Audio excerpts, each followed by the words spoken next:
সেখানে ঝুলিয়ে ঝুলিয়ে পেটাতো এবং সবাইকে দেখাতো যে তাদের মানে মুজিবীয় শাসনের বিরুদ্ধে দাঁড়ালে কেমনটা হয় সেটা সবাইকে ওরা এক ধরনের উদাহরণ সৃষ্টি করার জন্য দেখাতো।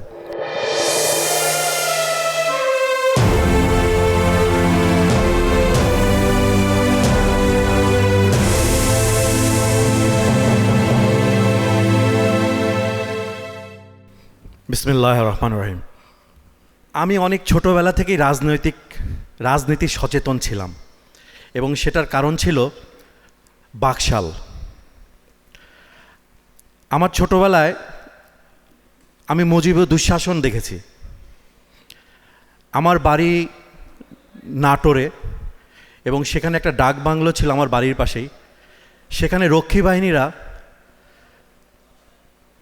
ইয়াং ছেলে, আমরা যাদেরকে এখন জেনজি বলি, এরকম বয়সী সব ছেলেদেরকে ধরে নিয়ে আসতো। সারা রাত ধরে ওরা রেড দিয়ে দিয়ে ধরে নিয়ে আসতো। আর দিনের বেলা সেই ডাক বাংলায় একটা কাঠবাদাম গাছ ছিল, সেখানে ঝুলিয়ে ঝুলিয়ে পেটাতো এবং সবাইকে দেখাতো যে তাদের মানে মুজিবীয় শাসনের বিরুদ্ধে দাঁড়ালে কেমনটা হয় সেটা সবাইকে ওরা এক ধরনের উদাহরণ সৃষ্টি করার জন্য দেখাতো। তা আমরা ছোটোবেলা দূর থেকে দেখতাম, তখন একটা শব্দ আমার কানে আসতো, ওরা জাসদ। মুজিবীয় দুঃশাসনের বিরুদ্ধে যারা লড়ছে তাদেরকে বলা হতো জাসদ। আস্তে আস্তে আমার ওই শৈশবের সেই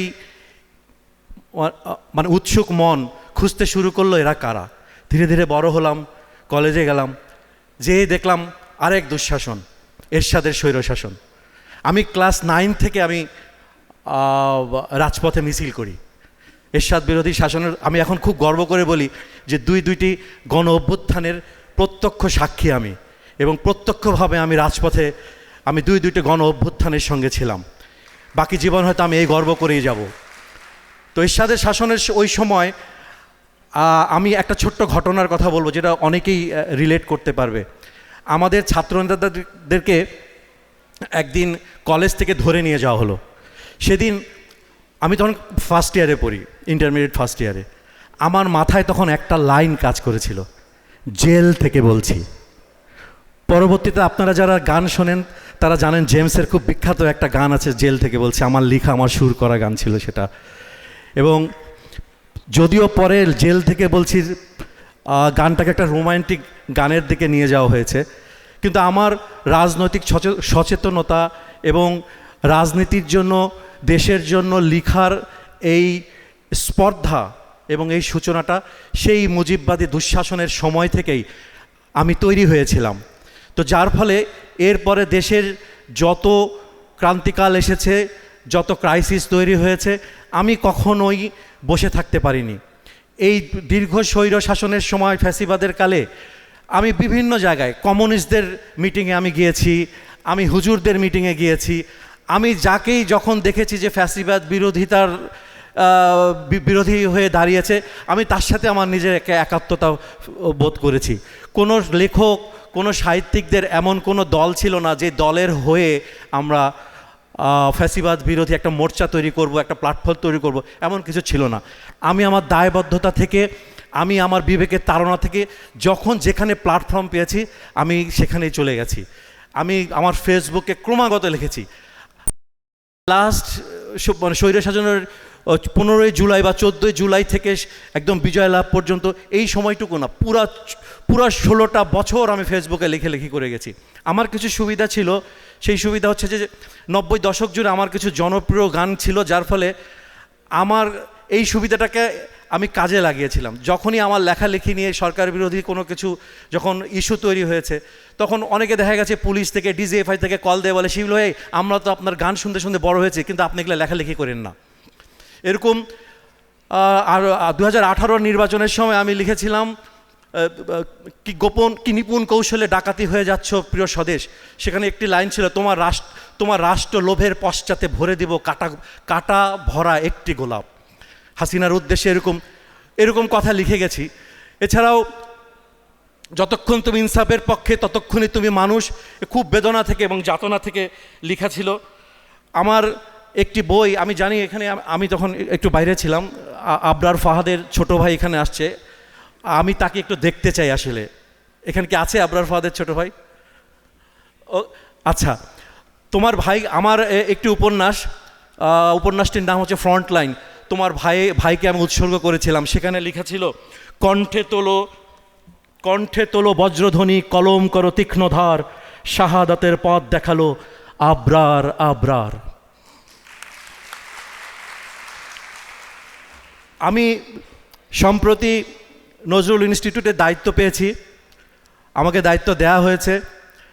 আর যেহেতু এখানে আলী রিয়াজ ভাই আছেন, আমি আজকে অনেক ওনাকে দেখে খুশি হয়েছে যে অ্যাটলিস্ট আমি একটা দাবি ওনার কাছে জানাতে পারবো।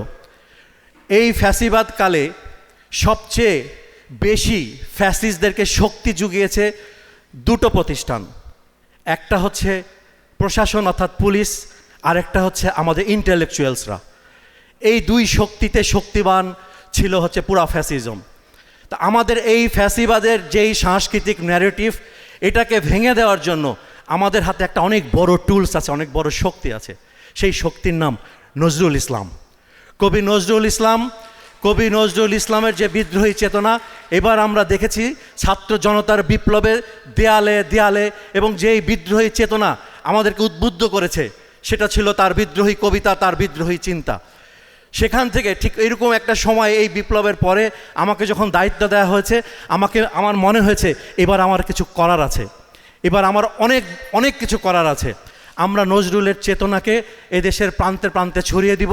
নজরুল ফ্যাসিবাদ বিরোধিতা, স্বৈরাচার বিরোধিতা, অসাম্যের বিরুদ্ধে নজরুলের চেতনাকে আমরা, ফ্যাসিবাদী যে চেতনা, যে ভারতীয় আধিপত্যবাদী যে চেতনা আমাদেরকে মিসগাইড করেছে, তার বিরুদ্ধে আমরা নজরুলকে নিয়ে আমরা পথ দেখাবো। নজরুল আমাদেরকে পথ দেখিয়েছেন ব্রিটিশ বিরোধী আন্দোলনে, আমাদের মুক্তি সংগ্রামে, 90-এর গণ অভ্যুত্থানে এবং এবারের এই ছাত্র জনতার অভ্যুত্থানে। আমি আলী রিয়াজ ভাইয়ের কাছে একটি অনুরোধ করব, ওনারা যেহেতু এখন সংবিধান সংশোধন করছেন, আমাদের জাতীয় ফুল আছে, জাতীয় প্রাণী আছে, জাতীয় ফল আছে, কিন্তু সংবিধানে আমাদের একজন জাতীয় কবির নাম নেই। আলী রিয়াজ ভাই, আমি নজরুল ইনস্টিটিউটের পক্ষ থেকে আপনাকে অনুরোধ করব, আমাদের জাতীয় কবির নামকে যেন গ্যাজেটভুক্ত করা হয়, এবং এইবারই যেন সেটা করা হয়, এবং আপনার হাত ধরেই, এই বিপ্লবের হাত ধরেই যেন সেটা সম্পন্ন হয়, এই আশা রাখব। এবং পরিশেষে আমি একজন শহীদের, এখানে আমাদের সঙ্গে একজন শহীদ লেখক আছেন। আমি এতক্ষণ এখানে বসে বসে বারবার আমি শিহরিত হচ্ছিলাম, আমার চোখ ভিজে আসছিল একজন শহীদের কথা মনে পড়ে। আমি সেই শহীদের লেখাটা একটু পড়তে চাই, খুব ছোট লেখা। আপনারা অনুমতি দিলে আমি আরেকটু সময় নিয়ে সেই শহীদের লেখাটা পড়তে চাই। এটা একটা চিঠি। আমার কাছে মনে হয়েছে এই চিঠির মতো এমন চিঠি বাংলাদেশে মনে হয় আর আগে কখনো লেখা হয়নি। ক্লাস 9-এ পড়া একটি ছেলে রাজপথে নামার আগে তার মায়ের কাছে লিখছে, মা, আমি মিছিলে যাচ্ছি, আমি নিজেকে আর আটকিয়ে রাখতে পারলাম না। সরি আব্বুজান, তোমার কথা অমান্য করে বের হলাম, স্বার্থপরের মতো ঘরে বসে থাকতে পারলাম না। আমাদের ভাইরা আমাদের ভবিষ্যৎ প্রজন্মের জন্য কাফনের কাপড় মাথায় বেঁধে রাজপথে নেমে সংগ্রাম করে যাচ্ছে, অকাতরে নিজেদের জীবন বিসর্জন দিচ্ছে। একটি প্রতিবন্ধী কিশোর, 7 বছরের বাচ্চা, ল্যাংড়া মানুষ যদি সংগ্রামে নামতে পারে, তাহলে আমি কেন বসে থাকবো ঘরে? একদিন তো মরতেই হবে। তাই মৃত্যুর ভয় করে স্বার্থপরের মতো ঘরে বসে না থেকে সংগ্রামে নেমে গুলি খেয়ে বীরের মতো মৃত্যু অধিক শ্রেষ্ঠ। যে অন্যের জন্য নিজের জীবনকে বিলিয়ে দেয়, সেই প্রকৃত মানুষ। আমি যদি বেঁচে না ফিরি তবে কষ্ট পেও না, গর্বিত হয়েও জীবনের প্রতিটি ভুলের জন্য ক্ষমা চাই মা। এই চিঠিটা লিখেছেন একজন শহীদ, ক্লাস 9-এ পড়া, তার নাম আনাস। এদের কথা যেন আমরা ভুলে না যাই। বাংলাদেশ দাঁড়িয়ে আছে এমন 2000 শহীদ আর 30,000 আহতের আত্মনাদকে পিছনে নিয়ে। সেই বাংলাদেশকে আমরা কোনোভাবেই হারতে দিব না। Thank you so much.